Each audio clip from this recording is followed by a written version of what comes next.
الرياضي التونسي حسام كيما محمد علي تسمعني؟ باهي الأولوية للاستجابات الفورية. تفضل. أكيد بالفعل إلى جنبي مدرب الترجي الرياضي التونسي باسم السبكي اللي تولى مقاليد الفريق منذ 9 أفريل 2021 وفاز ب3 ألقاب مع الترجي الرياضي التونسي. 4 ألقاب يصلح لي 4 هذا الرابع لا 3 ألقاب وهذا الرابع بالطبيعة وخسر البطولة اليوم مع بداية موسم سي باسم. أحسن حاجة يمكن بديتوا بها هو لقب الكاس. طبعا الحمد لله بشكر ربنا على الفوز.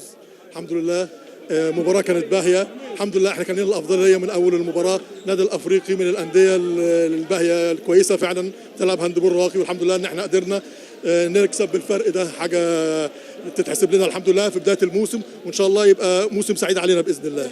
اكيد مناسبه طيبه انكم مش تحضروا حتى للبطوله الافريقيه سيدي. صحيح احنا حاضر البطوله العربيه ان شاء الله والبطوله الافريقيه بعدها ان شاء الله وان شاء الله ربنا يا رب ان شاء الله يكتب لنا ان شاء الله ناخذ البطوله العربيه ان شاء الله. بنحاول نروح كاس العالم ان شاء الله تبقى حاجه باهيه قوي ان بدايه الموسم تبقى معنا بالشكل ده ان شاء الله.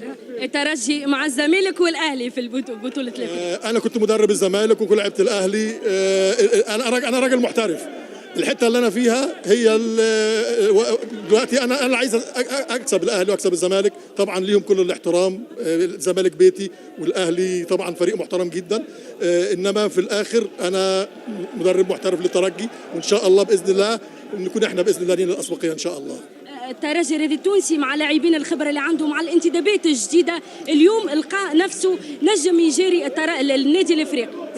النادي الافريقي عمل انتدابات اكثر من الترجي 8 لاعبين تمام والحمد لله احنا الانتدابات اللي عندنا ساعدتنا لان كانت انتدابات مدروسه الحمد لله رب العالمين والحمد لله ان ربنا كرمنا بالفوز دوت الحمد لله. بس حاجه اقولها انا بشكر زوجتي جدا لانها الفتره اللي فاتت كانت واقفه ورايا جدا جدا جدا من الضغط العصبي اللي كنت فيه. بشكرها جدا والحمد لله مبروك ومبروك للترجي واحنا الترجي الحمد لله. ألف مبروك أكيد للترجي الرياضي التونسي. ديما الأولوية محمد علي للمباشر كما قلت أنت.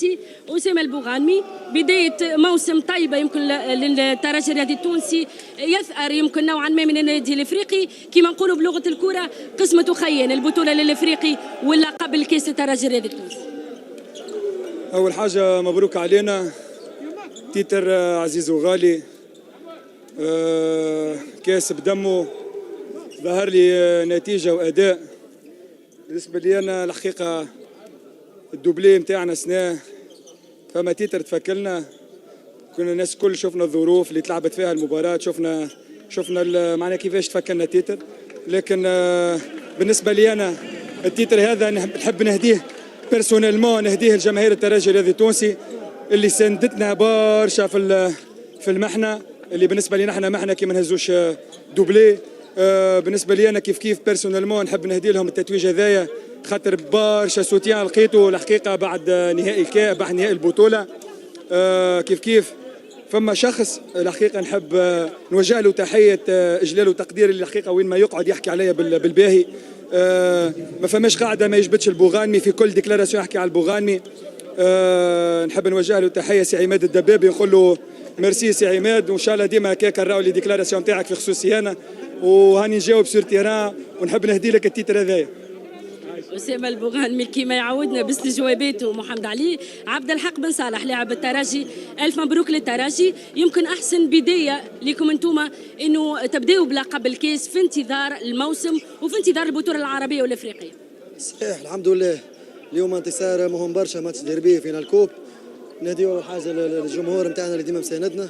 الحمد لله عملنا ماتش كبير اليوم وعلى جميع المستويات كنا خير منهم الحمد لله. كما قلت نبداو السيزون تاعنا بتيتر حاجه باهيه كالعاده باش نفرحوا شويه اليوم ونتعداو للتيتر اللي بعده ان شاء الله. اكيد الى جنبي زاد كيف شكرا لك عبد الحق بن صالح. حازم باش خذيتوا الفرق ضد النادي الافريقي فرحه كبيره يمكن شفناها حتى قبل الثانيه الاخيره من المباراه لكن شفناك متشنج زيد نوعا ما كما قلت للاولاد يعني بدايه طيبه للترجي الرياضي التونسي انتصار مستحق.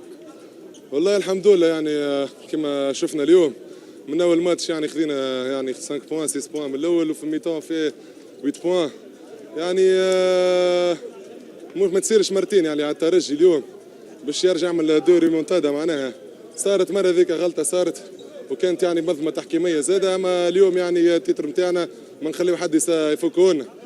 ونعاود نقول هذا راه ماله ولا بدايه موسم لنا احنا ان شاء الله، يعني يبدا بكاس تونس، وان شاء الله يا ربي توفى بالبطوله العربيه وبطوله افريقيه. شكرا لك حازم باشا. رجب شوشين المنتدب الجديد للترجي الرياضي التونسي، اول ديربي اول لقب ليك، ظهري ما فماش ما احسن من هكا.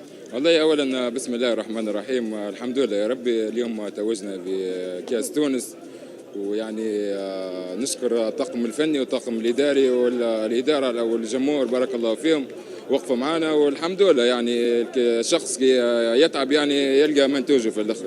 الحمد لله يا ربي، ونهدي جمهور نادي التيتر هذا لجمهور الاسبيرونس والولاد الكل يعطيهم الصحة، ما قصروش الإطار الفني الإطار الطبي يعطيهم الصحة.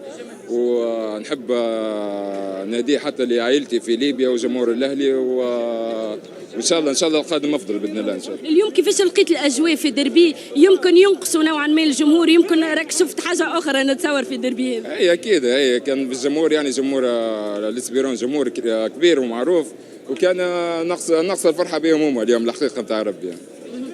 شكرا ليك رجب شوشين المنتدب الجديد كما قلت الترجي الرياضي التونسي. محمد علي رجع لك الكلمه للبلاتو في انتظار اذا فما استجوابات اخرى.